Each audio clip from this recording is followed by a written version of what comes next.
त्या उर्वशीमुळे हातातोंडाशी आलेला घास हिसकावून घेतला जाईल. आपल्याला फुल प्रूफ प्लॅन पाहिजे. तुम्ही जर हे समज खरं बोलत असाल ना तर मी रेडी आहे. अगं भाई, तर काही झालं ना कामिने, या अक्षराचं बाळ संपलंच पाहिजे. आता तर ते नक्कीच संपणार. आपण दोघं मिळून डाव टाकणार ना? कधी बी कवा बी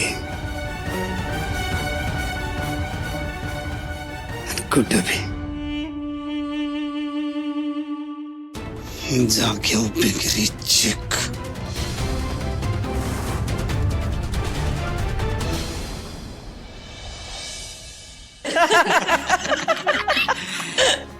बारक्या असं येळ घालविला. ली पटकन. नाव इसरू नको हा. ते महाद्वार रोडच्या जवळ राहतात ते निंबाळकर, त्यांचं नाव ली. लिवलं. मला काय वाटतं आपण का नाही अख्ख्या कोल्हापूरला आमंत्रण देऊया. सूर्यवंशी घरातला कार्यक्रम आहे. आपला भाऊ बाप होणार आहे आता. नुसता जाळंदूर संगच. अरे तुझा उत्साह कळतोय बारक्या, पण आता लई माणसांना नाही बोलवायचं. उगीच घरात गर्दी नको. अक्षराला अशा अवघडल्या परिस्थितीमध्ये ना त्रास होईल त्याचा. आणि तसं बी कुणाची नजर नको लागायला. बाय आलं ना का बारसा अगदी दणक्यात करूया आपण, काय?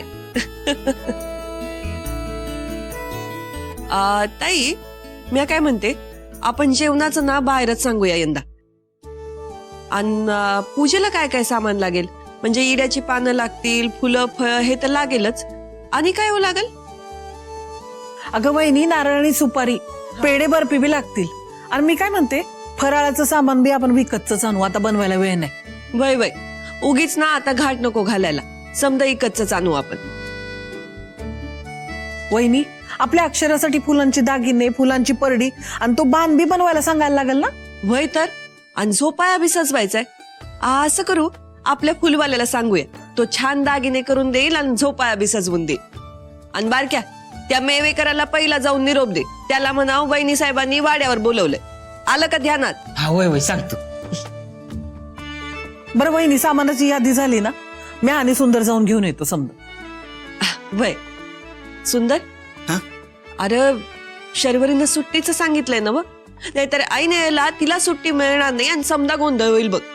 आई, तू काय बी काळजी करू नकोस. शर्वरीनं आहे की नाही, तिच्या बॉसला महिन्याभर आधी सुट्टीचं सांगून ठेवलंय. हे छान केलं तिथं. ताई, हा, कामिनीकडे पण लक्ष द्यायला हवं. हा, तिचे दिस बी आता भरत आले. खरं तर मी विचारलं होतं तिला, तिचं बी डोहाळ जेवण केलं असतं, पण नाहीच म्हणतीये ती. पर या दिवसात तिला काय खावंसं वाटतंय, काय हवं नको, समजा लक्ष द्या हा तुम्ही. वहिनी, तू काय बी काळजी करू नकस. कामिनीकडे लक्ष आहे माझं. बरं वहिनी, वळवाचा पाऊस झोडपायच्यात बाजारात जाऊन येते. हा, एकदा उघडी पाहे ना तवर बाजार होईल, नाही तर राहून जायचं समजा. बारक्या, तू बी कामाला लाग. मी सगळी तयारी करते आधी.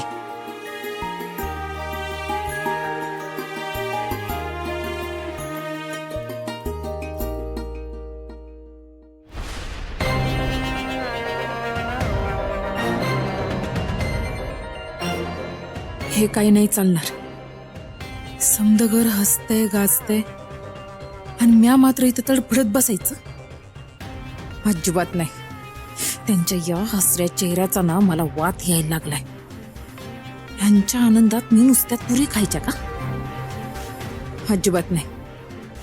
आता काहीतरी करायला लागतंय, नाहीतर माझं नाव बी कामिनी नाही.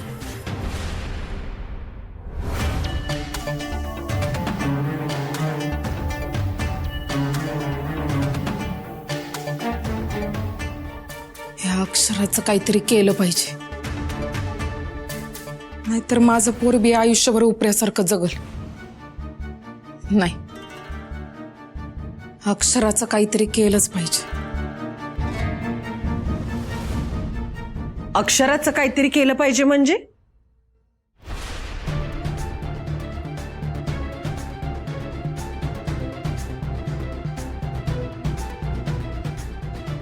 काय बोलतेस कामिने?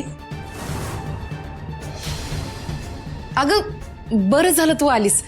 म्हणजे मी हेच म्हणत होते की अक्षरासाठी आपण काहीतरी करायला पाहिजे ना. म्हणजे तिनं आपल्यासाठी इतकं समद केलंय, माझ्या बाळाला घर मिळवून दिले, मग आपण बी तिच्यासाठी काहीतरी करायला पाहिजे ना. आपण काय करावं ते सुचना झालं होतं बघ. तुझ्याकडेच येणार होते विचारायला. असा विचार करत असशील ना तर बरंच आहे बघ. खरंच मला लई भारी वाटतंय का कामीने. तू भलता सलता विचार करायचा सोडून चांगल्याचा विचार करायला लागलीस. अशीच राहा. आणि एक कायम लक्षात ठेव, या घरानं ना जपलंय आपल्याला, आपल्याला आसरा दिलाय, तेव्हा या घरासाठी कायम चांगल्याचा विचार करायचा. हा, आणि मला खात्री आहे का कामीने, तुझ्या आणि अक्षराच्या बाळाची ना चांगली गट्टी जमणार आहे बघ. आणि आपल्या घराचं गोकुळ होणार आहे. वय तेच हवंय. एवढं गुणगान गायला लागलीस त्यांचं, पर अक्षराचं बाळ जन्माला येईल तर ना, आजच त्याचा गळा घोटणार आहे मी. तुला गुलामीत जगायची हौस असेल, पर म्या अशी अजिबात जगणार नाही. बरं कामीने, अगं म्या ना जरा बाजारात जाते हे सांगायला आले होते. हा, बारक्या येईलच इतक्यात. वय आणि काय बी काळजी करू नकस, घरात समधी माणसं आहेत, काय बी लागलं ना तर आवाज द्यायचा त्यांना. चालत. येते मी. हा, काळजी घे.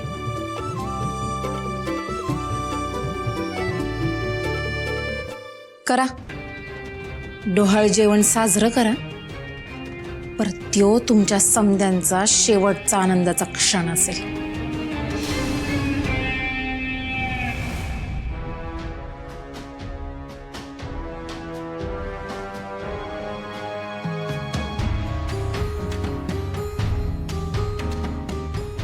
चांगुलपणा करून करून लयच कटाळा आला राव. 4-5 महिने झाले सगळ्यांचा विश्वास कमवून.